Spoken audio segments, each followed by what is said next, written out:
اختلاف کائنات کا حسن۔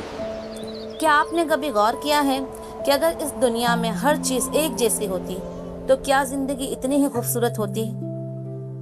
اگر ہر دن دن ہی رہتا، رات کبھی نہ آتی، اگر بارش نہ برستی، صرف دھوپ ہی دھوپ ہوتی، اگر سردی نہ ہوتی، صرف گرمی ہوتی، اگر سورج، چاند، ستارے سب ایک جیسے ہوتے، تو کیا یہ کائنات اتنی دلکش لگتی؟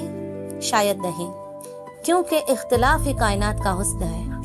قدرت ہمیں ہر لمحے یہ سبق دیتی ہے کہ خوبصورتی یکسانیت میں نہیں بلکہ تنوع میں ہے۔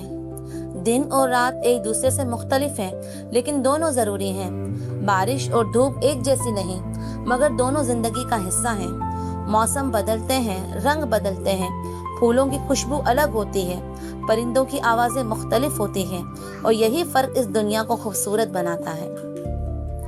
پھر انسانوں سے یہ توقع کیوں رکھی جائے کہ سب ایک جیسا سوچیں، ایک جیسا محسوس کریں اور ہر بات پر اپنی ہی رائے رکھیں؟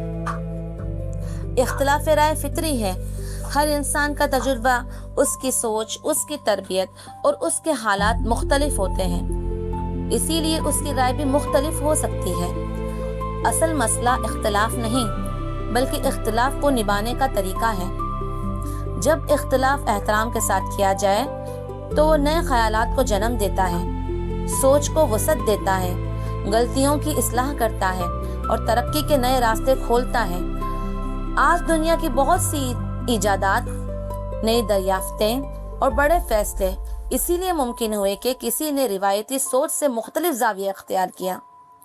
لیکن جب اختلاف انا، غصے اور نفرت میں بدل جائے تو وہ رشتے بھی توڑ دیتا ہے اور دل بھی۔ اس لیے ہمیں اختلاف سے نہیں، بے ادبی، ضد اور تعصب سے ڈرنا چاہیے۔ یاد رکھیے، ایک ہی باغ میں ہر پھول کا رنگ الگ ہوتا ہے لیکن باغ کی خوبصورتی اسی تنوع سے ہوتی ہے۔ اسی طرح ایک ہی خاندان میں، ایک ہی معاشرے اور ایک ہی امت میں مختلف آرا ہو سکتے ہیں، اور اگر ان کو احترام کے ساتھ برداشت کیا جائے اور اچھا اخلاق ہو تو یہی اختلاف معاشرے کی طاقت بن جاتا ہے، کمزوری نہیں۔